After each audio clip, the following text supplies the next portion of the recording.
Good morning. I'd like Good morning. to say hello to Mike Spinks. Mike, I believe you were a former pupil of the school. I was, yes. I was a pupil here back in, I came here in 1950, 55, 56, left in 61, and I haven't walked through the door since. So it's 50 years since 50 you years, yeah. visited the school. It is. Also with us this morning we've got Luke and Finley who are going to join us. What we're going to do is we're going to take a journey around the school. We're very interested to see what differences there are, and hopefully Mike will be able to describe them. You've not seen the school at all in 50 years? Let's go and have a look. I've certainly not been in. I've been past once or twice, but I've certainly never been in the school in the 50 years. Okay, let's go and see what we can find. A walk down memory lane. A walk down memory lane. I remember this as a classroom. Certainly not as an office, but there was the second classroom here. Yes. And over in this area here, I can remember that vividly. Was a wood burner, well, not a wood burner, but some sort of fire. And Mrs. Brown was the teacher in this class, and Mrs. Hannah was the teacher in that class, and she used to stand in front of the wood burner to keep herself warm. I can see her standing there in front of that wood burner now, taking the class. Yeah. The school fireplace has been a reoccurring feature and theme in people's memories. For example, we know that in 1906 a dead rat was found near the fireplace, and in February 1930 the school logbook states that owing to an outbreak of fire the school was closed and could not meet for another 6 days. Would you like to just start off with talking about this photograph? Yes, well, this photograph is one taken of myself and my school friends. Some of them I can remember. That's me in the front there. I think this is probably about 1953. That is Mrs. Hannant's daughter, who had the next class, and that's Carol Buller, and that's my friend Sheila Scothan. The others I can't quite remember, although I do remember their faces, and I do particularly remember this little girl in her little plaid skirt, as it were, tartan skirt, because I liked it and I wanted one like it. And my mother always crossed mine. You can see my straps are crossed in the front as well as the back, because I could never keep them on my shoulders, and I always wanted to be able to wear mine like that, and I never could. But you can see we weren't very big. Some of our feet hardly touched the floor. And of course there's, around that corner is the corner that we're looking at now, where the fire was in front of us, in the opposite corner. And in that corner was a fire that you put coal on, and it had doors on, so the coal didn't fall out to us. And when we had to do our sums, as we called them then, and any English that were writing and that sort of stuff, we had to line up in front of the fire where the teacher sat, because she had the warmest spot. And we lined up and had our work marked. And if it was cold, we used to like to be at the back of the queue. Can you guess why? Because it was warm? We would have been longer in the queue, so we kept by the fire longer and kept warm. Could you just tell us something about what happened to children who nibbled their fingernails? Oh, yes. Do you know anybody who bites their fingernails? No. Well, quite a few children used to do it then. I guess they were a bit scared, and when you're scared of coming to school, sometimes you bite your fingernails. I sometimes do that, but now I don't. I only used to do it in class when I was well, this little room where you go out there and then turn left, there used to be a sink, little sort of sink washstand, and then there would be a bowl on it. And in the bowl was this thick brown liquid, and it was called bitter aloes. And it tasted really, really horrible. And we used to have to line up, and all the children who bit their fingernails, including me, had to dip your fingers in. And each child dipped their fingers in this horrible tasting stuff to try and stop us from biting our fingernails. But of course, it didn't stay there. It tasted horrible, so we sucked it off and bit them just the same. So it didn't really work. You bit fingernails. Not now. And this is class 1 in here. Chloe's, and I loved Chloe's because she made a little keyhole in hers, didn't you? I still have Did you do that as well? And I'm going to... Here is our forest school. We had to have the pond cleared out because it was absolutely full of algae, and all the trees got cut down so we could fit the digger in, and it was just scooping out all the algae. Mm.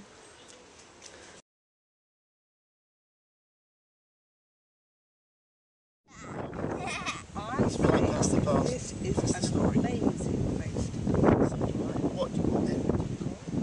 Fire area. Fire area. what's over there. Well, that's like a balsam forest. No, but Balsam I can forest, see what some about coloured. I can see some Yeah, they're like... Outside we have the trim trail.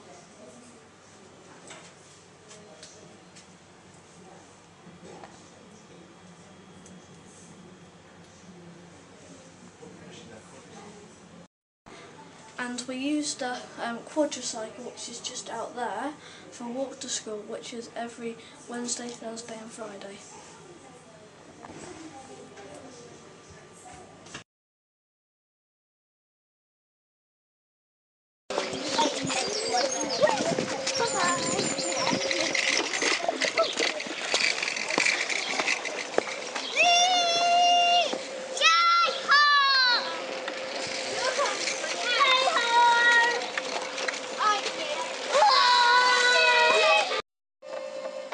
Do you remember your teachers? Almost my favourite memories of teaching in Norfolk were the first 3 or 4 years I taught at Erpingham, because it was before all the national curriculum and everything arrived, and you could almost choose what you wanted to teach. And whilst some teachers might have been, I'm not going to say that, if you had anything about you, you could teach anything in the way that you wanted, and you could link all kinds of things up in projects, and it just seemed to work wonderfully. And that's what I really enjoyed. It was really nice to be able to decide as a teacher and as a staff, well, we'll do this term, or we'll do this. And we did have a plan, it wasn't unplanned. We knew what we were doing, but we felt we had a bit more say in what we were doing than it's ended up recently when teachers get told a bit too much what. Yes, it was Mrs. Hannant, she was the head mistress, and Mrs. Brown was the teacher in this room. They seemed quite old at the time when I was here, but I don't suppose they were. But Mrs. Brown could be quite a formidable lady. Mrs. Hannant was much nicer, but yeah, they were the two that were here then. Betty? Of course, I saw and heard a lot of teachers in my years here. Mrs. Hannant was normally school. When I was at school, Miss Gall was head mistress. I can't think. Yes, we've had some records of Miss Gall, and the small presentation piece over on the side here comes from the time that Miss Gall was at the school. No, do you? So, what are the teachers like here? Very good. Are they? Very good. And all of them? Yes. Yes. Do you have a face?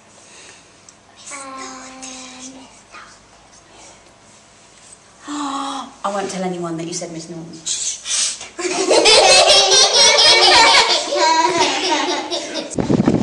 Did you ever get the cane? She must have threatened them with something, I'm sure, but it could have been a slipper or something, perhaps, I don't know. Can't remember, might be a ruler perhaps across the fingers or something. She must have used something. Yes, we were interested because of the punishment book that we've found. I wonder if maybe the use of the punishment book was more in your time, Betty. I can't remember them using a cane. I know my brothers who came to the school as well. I know they had a cane once or twice in their time, but I can't remember it in mine. And your brothers were older than you? Yes, except two were younger. But no, I can't remember the cane being used. I used to get slapped on the back sometimes. I remember once I said something and started them laughing, And the teacher said to me, "Oh, you're too full of beans." And I said, "No, I'm not, because I haven't had any lately." Because I got slapped for it. What were the toilets like? Well, we had, in my toilets, I don't know what the girls' toilets look like, my toilet we had the just one urinal and one cubicle, two little sinks which I remember being very low and had to bend down to get to. They're pretty small, and normally we used to get changed after PE, which got very crowded, so not very nice. And there were a few accidents where clothes fell in the toilet. Ooh. Do you really want to know? Well, Mrs. Horner can remember they were still there, or the block was still there, and it was just on the edge of the grass over there. And of course, they weren't flush toilets. They were just like a hole in the ground, wooden seats. And they seemed to me, because I was only small, they seemed to disappear into the ground forever. It looked like a dragon's lair. Outside toilets, horrible. Not very nice at all. Having to go out there in the cold, freezing, rain. Sometimes they would be frozen up with the ice that you couldn't use them. What was the playground like? The playground was always an exciting place, Charlie. One of the things that I remember when it was particularly exciting was the day the chute came to Erpingham Primary School. I got a phone call one day from the local landowner. And he said, "Mr. Day, I'm really sorry, but we're going to be shooting around the school. Is that okay?" And I said, "Well, yes." But actually what I was thinking was, are the children going to be safe? I said yes because I thought they'd probably been shooting around the school for years and years and years and years. And I didn't think I was going to be the first person to say no. So I said yes, but I didn't really know what was going to happen. And then they turned up, and they were at the back of the school, quite a long way away. And he said, "We're just about to start." And I said, "Okay." I could hear some gunshots going off. And it didn't seem too much of a bother because it was a long way off. But suddenly they started getting closer to the school, coming down the field at the back here, and the gunshots got louder and louder. And we had a child in the mobile classroom, which used to be out at the back there, where the younger children were. She started crying because she was feeling very frightened. So we shut the doors and we said to the children, better not go outside at the moment. And then the shooters got closer and closer. They came right down here, crossed the road. Some of them were down here. And they were, of course, shooting pheasants. Well, it got very loud and we all got a bit anxious. And then it stopped and everybody relaxed and we thought, thank goodness, it's all over. So we went out for playtime, which had to be delayed because we didn't think it was safe to go out for play. And we all went out to the front. Everybody was relaxing, and then suddenly some of the youngest children in year 1, 2 of them, came across the playground and they were carrying something towards me. They were looking very pleased. And they said, "Look, Mr. Day, look what we've found. It's a dead bird." And then I said, "What do you think we should do with it?" And they said, "Can we bury it?" And I said, "Yeah, I think we will bury it." Do you know where the dead bird came from? The gun. Absolutely. It had been shot, but actually the children at that point, they didn't quite understand that the dead bird had been shot. They thought it had just died. I didn't have the heart to say to them, it's just been shot. So we went out, we dug a hole, we buried the bird, and that was it. And I didn't have pheasant for supper. Were there any fire exits and fire practices? I do remember fire practices. There would have been two fire exits in this building. That door there, and there was a door there, and in the mobile there was the way in and there was a door at the back of the mobile, so there were 2 ways of getting out. How far did you have to travel to get to school, and how did you get to school? I came to school in my car. It took me about 15-20 minutes. I live in one of the villages the other side of Aylsham. Again, I'll tell you a funny story. Because it was my first headship, I got my first brand new car. And the children kept asking me what my middle name was. They thought I'd got a personalised number plate on it because it was GYH. And they kept saying, what's your middle name? Is it Yvette? Is it Yvonne? But it wasn't a personalised plate because my middle name's Susan. I was GSH, not GYH. What do you remember about Aylsham School? What do I remember about that? You have a headline memory. I know, I remember the best Christmas ever. The best Christmas ever. We decided to do, you know the Christmas story when Mary has the baby and the kings come and the shepherds and everything else. We decided to do it in the village. And we had a real donkey. And all the village came out, and Mary was told she was going to have a baby outside the pub at the end of the road. So she couldn't have a drink afterwards. And we had readings, and we sang carols going up the road, and the angels appeared to Joseph. They were all on the swings on the playing field. Is that still there? The swings and the slide. Yeah, the slide, the high up slide. Yes. I think Angel Gabriel was at the top of the slide. Yeah, they're all still there. Well, they I live near them. Well, they used to be next door to the village hall. They used to be next door to the village hall. So after that, we all went into the village hall, and as well, the donkey came in as well. And it was just full of people, and it was one of those wonderful Christmases. Everybody was happy, and it was just a lovely story. And we sang That was your idea. I borrowed the donkey from somebody who lived in Ingworth. And I had to go and see this gentleman and say, please may I borrow your donkey? And he said, I think I'd better come with it. Emma came into school to talk to us about when she was a girl here. She is now the caretaker. Well, from when I was here at the school, when I was younger, obviously the favourite memory was when I was awarded this glass for the Silver Jubilee. I remember you talking about archives. One of the things is that there's a school logbook, which is kind of a history of the school.